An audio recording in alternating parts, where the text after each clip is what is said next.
From Studio 1A in Tampa, Florida, comes a talk show that really feels your pain and tells you like it is.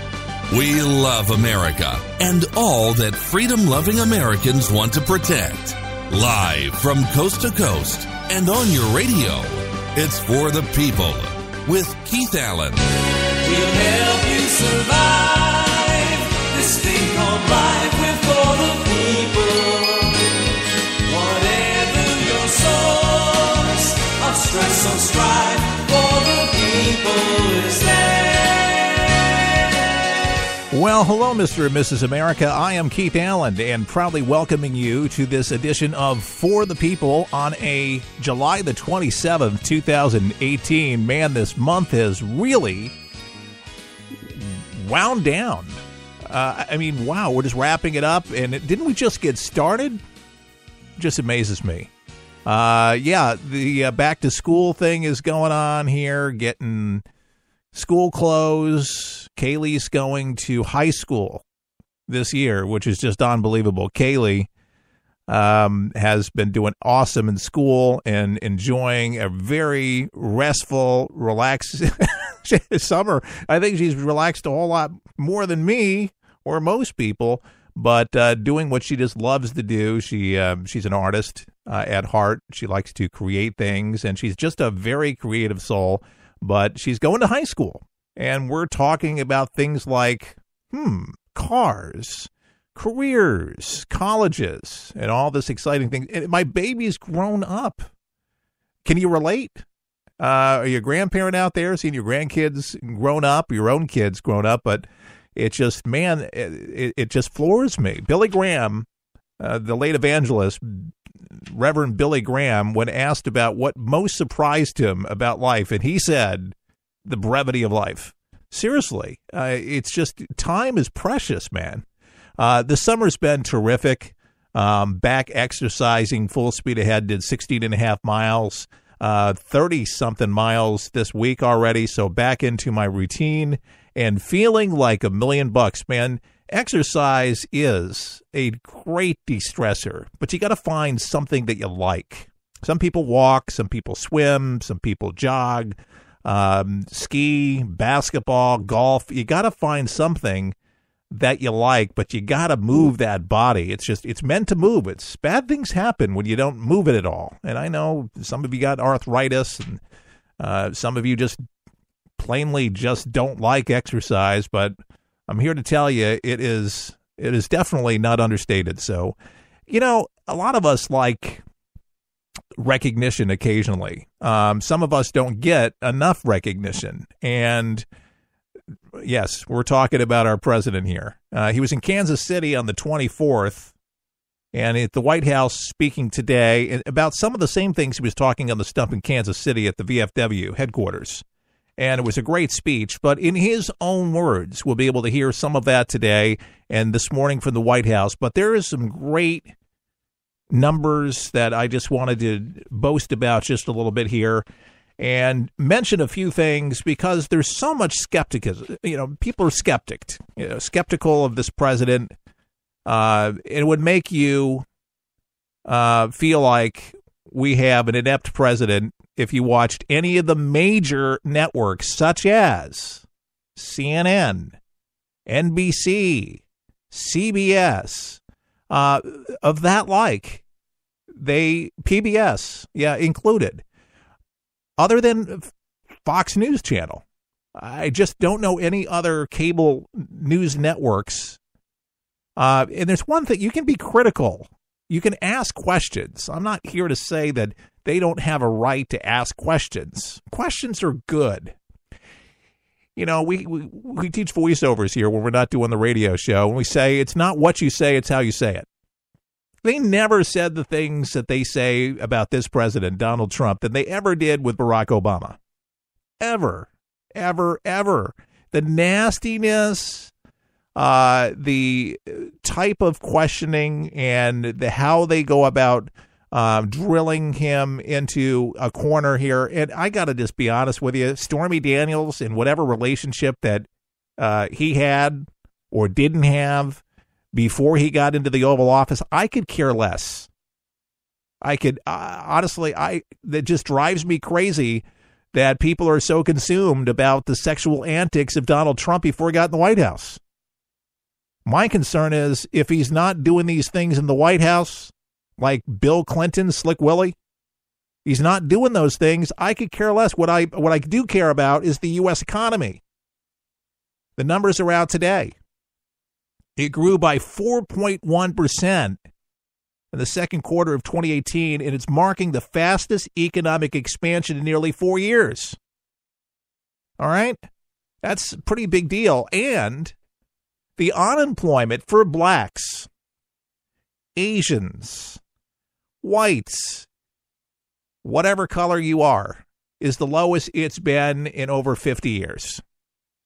This is a great indicator. There's an optimism that is in the air, and when the economy is good, people feel pretty darn good. And I just love when Donald Trump has the megaphone. He can get on television whenever he decides that he wants to get on and broadcast his numbers, his successes. And this morning from the White House, here are some of those numbers.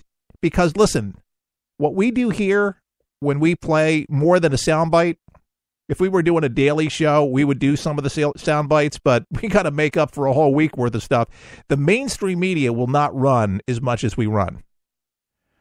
Because if they ran this stuff and the stuff came out and it's unrefutable information, the information is just there.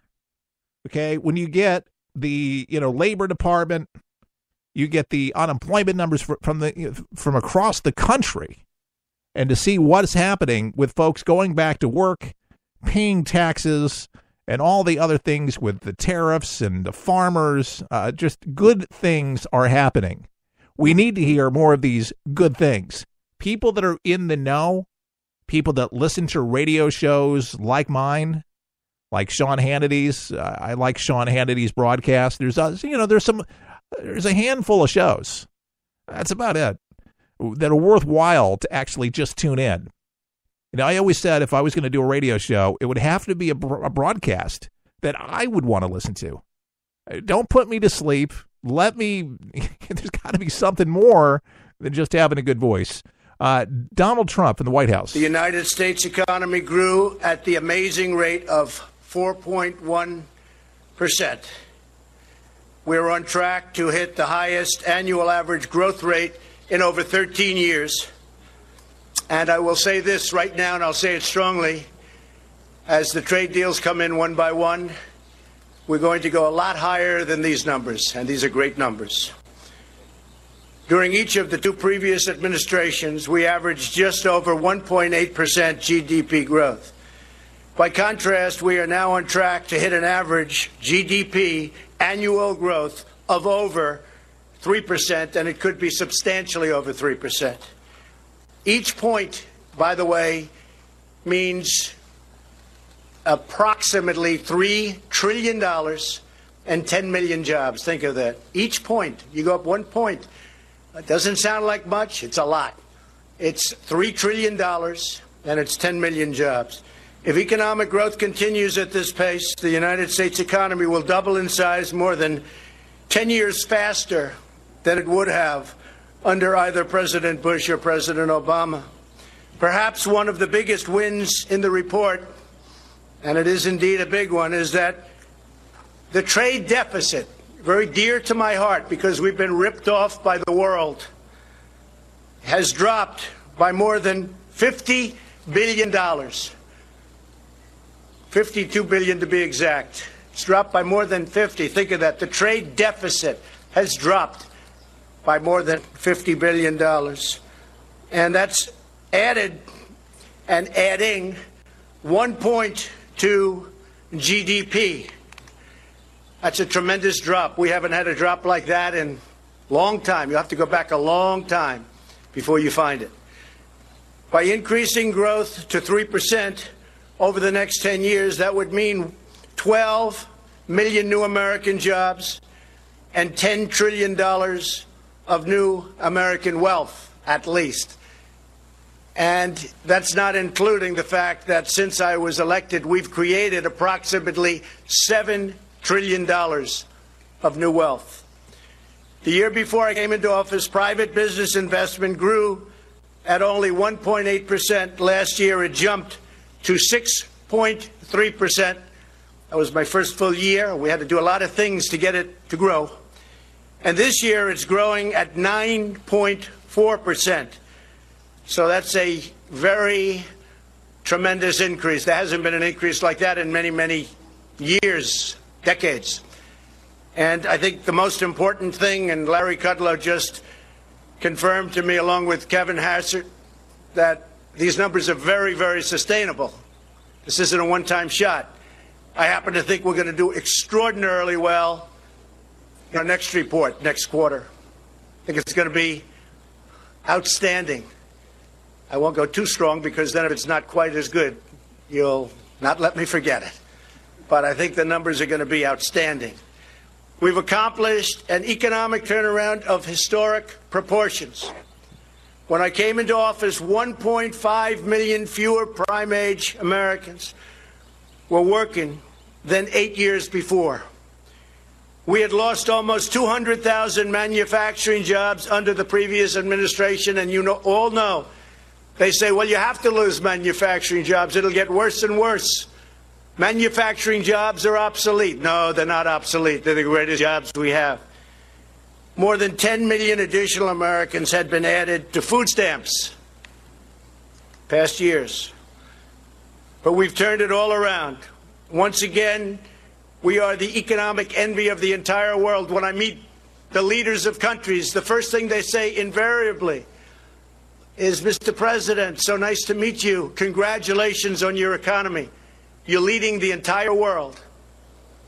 They say it almost each and every time. America is being respected again, and America is winning again because we are finally putting America first. Everywhere we look, we are seeing the effects of the American economic miracle. We have added 3.7 million new jobs since the election. A number that is unthinkable if you go back to the campaign. Nobody would have said it. Nobody would have even, in an optimistic way, projected it. We are in the midst of the longest positive job growth streak in history. New unemployment claims have recently achieved their lowest level in almost half a century. The African American unemployment rate has achieved the lowest level in recorded history. African American unemployment is the best it's ever been in the history of our country. The Hispanic unemployment rate has reached the lowest level, likewise, in history. The Asian unemployment rate has recently reached the lowest level, again, likewise, in history. Women unemployment rate recently reached the lowest level in 65 years, and soon that will be in history. Give it another 2 or 3 weeks. Veterans unemployment is at its lowest level in 18 years, and that number is rapidly going up, on top of which we just received and won from Congress choice, where veterans can go out and see a doctor if they can't get service, the service that they deserve. Unemployment for disabled Americans has hit a record low, lowest in history. More than 3.5 million Americans have been lifted off food stamps, something that you haven't seen in decades. 3.5 million Americans have been lifted off food stamps. That's because they were able to go out and get a job, and they're going to love their jobs. 95% of American manufacturers are optimistic about their company's outlook, and that's the highest level also in history, and that's an old survey, been around a long time. Manufacturing wages are expected to rise at the fastest rate in over 17 years. Business and consumer confidence has reached historic highs. So far this year, American exports are up nearly 20%.